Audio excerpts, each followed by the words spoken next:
Alhambu al-mautu. Nah, alhambu niku ipar. Jadi ipar itu kematian. Maksudnya pripun kok ipar kematian? Ada yang tahu? Kok ipar kok marai mati? Bapak Ibu ingkang minulya, jadi Rasul pernah ditanya, wa malhamu ya Rasulullah, dan bagaimana dengan ipar wahai Rasulullah? Nabi menyebut alhambu al-mautu. Ipar adalah kematian. Ipar itu kematian. Ini karena di dalam agama kita dianjurkan untuk menjaga kehormatan. Jadi kita diminta untuk menjaga kehormatan, untuk setia kepada pasangan yang sah. Maka dalam hadis Nabi disebutkan kita dianjurkan ghuddu absarakum, tundukkan pandanganmu. Diminta untuk menundukkan pandangan. Wahfadhu furujakum, jaga kehormatan kecuali pada pasangan yang sah. Lalu apa hubungannya dengan ipar? Padahal di sini terkait dengan menjaga kehormatan. Karena di dalam agama kita tidak boleh atau dilarang menikahi ipar, karena ipar itu bukan mahram. Jadi selama masih hidup pasangan sahnya, maka ipar itu dia bukan mahram. Jadi maaf kebalik, selama pasangannya masih hidup dia tidak boleh dinikahi. Tapi begitu pasangannya sudah meninggal, dia boleh dinikahi. Dalilnya apa? Wala tajma'u bainal ukhtain, dan jangan mengumpulkan dua orang perempuan bersaudara dinikahi bersama-sama. Tidak boleh. Lalu kalau kemudian salah satunya meninggal, boleh. Kalau kemudian kakaknya dicerai nikahi adiknya, itu namanya kurang. Ya, baik. Ada. Baik. Jadi di sini tidak boleh mengumpulkan dua orang perempuan bersaudara dalam satu suami, dalam satu pernikahan. Wala tajma'u bainal ukhtain illa ma qad salaf, kecuali yang sudah berlalu. Karena memang kebiasaan orang-orang jahiliyah dahulu ketika menikah ada saudara bersaudara dinikahi bersama-sama.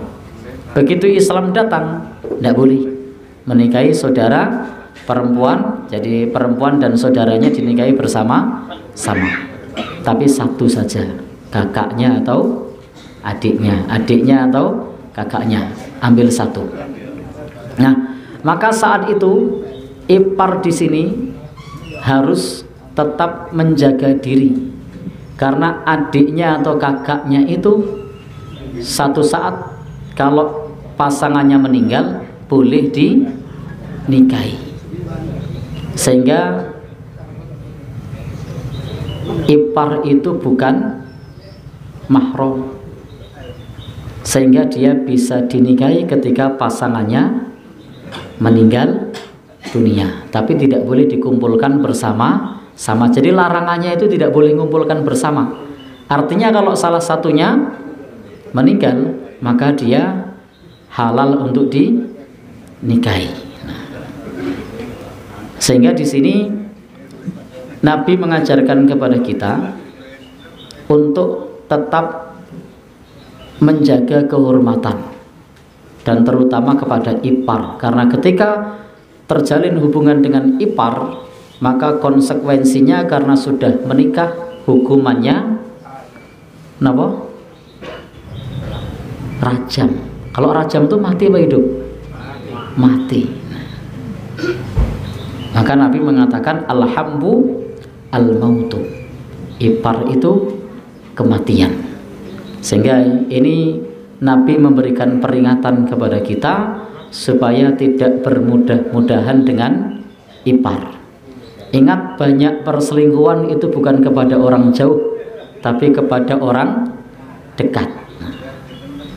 Jadi kepada orang dekat, baik dekat di sosial media ataupun dekat secara fisik. Karena dalam pepatah Arab juga, datangnya cinta itu qurbul wisat wa tulus siwat. Jadi datangnya rasa senang, rasa cinta itu karena qurbul wisat wa tulus siwat. Apa itu qurbul wisat? Ya, qurbul wisat wa tulus siwat. Ya, kalau diterjemahkan bareng-bareng, karena qurbul wisat itu dekat, mergoni cedak. Menawi basa lainnya cinlok, cinta lokasi. Ini namanya qurbul wisat. Yang kedua tulus siwat. Tulus siwat itu kulino. Jadi karena dekat, karena kulino.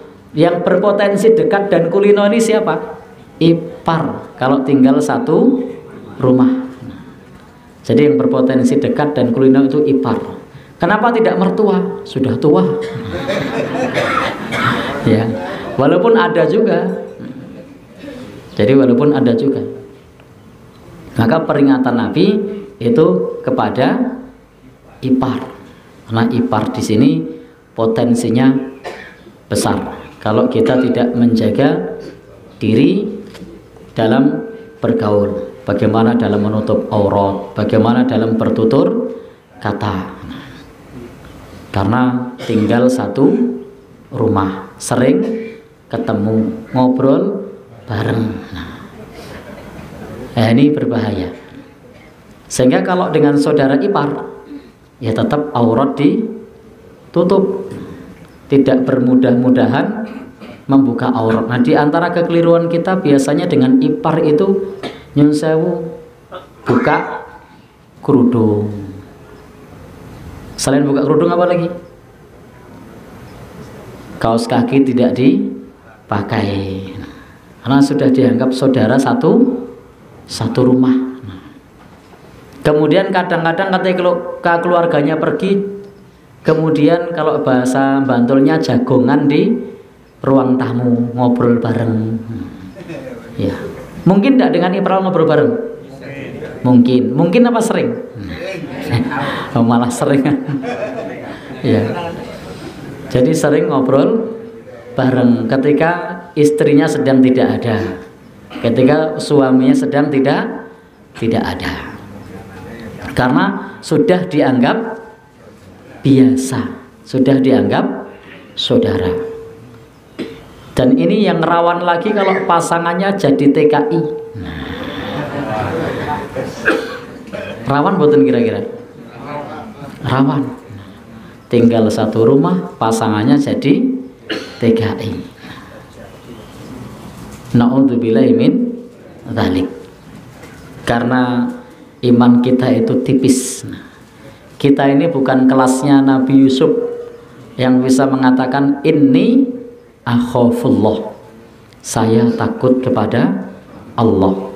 Kalau Nabi Yusuf saat mendapatkan godaan, maka dia dapat burhan dari Allah. Bahkan Nabi Yusuf pun disebutkan laula arro'a burhana rabbi, jika dia tidak melihat burhan dari Allah, maka hampir-hampir Yusuf itu tergoda. Padahal Yusuf adalah seorang nabi. Itu disebut laula arro'a burhana rabbi. Andai tidak melihat burhan dari Rabbnya, maka dia pun tergoda. Ini seorang Nabi Allah Subhanahu wa ta'ala. Apalagi kita manusia biasa. Ada tadi dekatnya fisik, panjang interaksi, ada kesempatan. Na'udzubillahi min dzalik.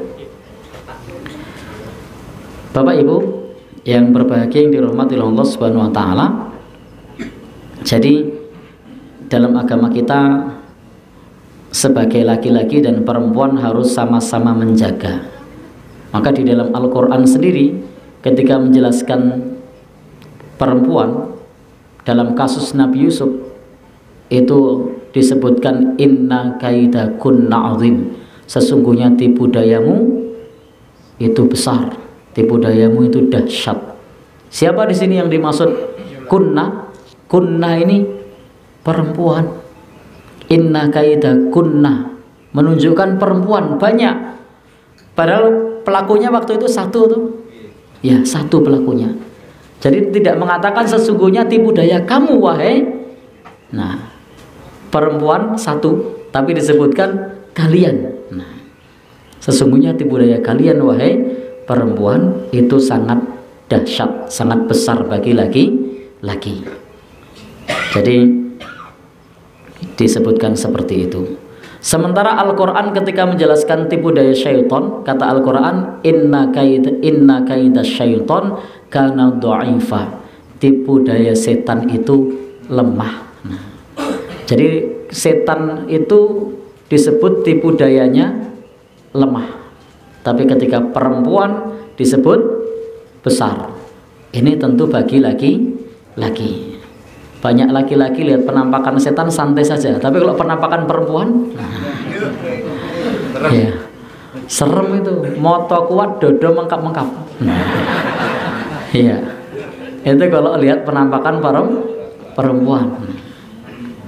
Tapi kalau penampakan setan, itu bisa dibacakan ayat kursi. Kalau ternyata ketika dibacakan ayat kursi tidak mempan, nah, apa yang dilakukan? Ya, ayatnya disimpan, cari sesuatu dilempar di situ. Karena setan itu bisa dilempar. Dalam kasus Nabi Ibrahim ketika dilihat oleh syaitan, maka Nabi Ibrahim melempar syaitan. Jadi salah satu cara mengusir setan itu kalau nampak dilempar. Nah, tapi kalau setannya tadi nyun sewu perempuan, mau dilempar. Baik. Jadi begitu Nabi mengingatkan kita, ipar adalah kematian. Karena ketika terjadi perzinahan, orang yang sudah berkeluarga, yang sudah menikah, maka hukumannya mati. Nah, sehingga betul-betul Nabi mengingatkan. Dan di dalam Al-Quran disebutkan wala taqrabuz zina, jangan mendekati perzinahan. Ini tidak hanya untuk remaja. Banyak orang yang mengkaji perzinahan ini remaja. Padahal yang berpotensi berzina tidak hanya remaja. Orang yang sudah tua sekalipun masih punya potensi untuk berzina, tidak hanya remaja. Sehingga kita diingatkan oleh Nabi untuk waspada, terutama dengan orang-orang dekat. Karena dalam pepatah Arab tadi, qurbul wisat wa tulus siwak. Sementara kalau dalam pepatah Jawa, witing tresno jalaran, ya kadang juga karena apa, witing tresno jalaran soko kulino. Ini benar, nah, secara makna, karena terbiasa. Tapi juga ada pelesetannya, witing tresno jalaran liyane ora ono. Nah, tinggal satu rumah dengan ipar, istrinya ndak ada. Nah, ini bahaya ini. Sehingga tetap adab-adab kepada hubungan kepada perempuan ajnab itu diterapkan kepada ipar. Tetap menutup aurat, tidak berduaan, tidak ngobrol yang macam-macam. La yakhluwanna rajulun bimra'atin. Tidak halal seorang laki-laki dengan seorang perempuan itu bersepi-sepi atau berkholwat atau berduaan. Illa wa ma'aha dhi mahramin, kecuali bersamanya itu ada mahram.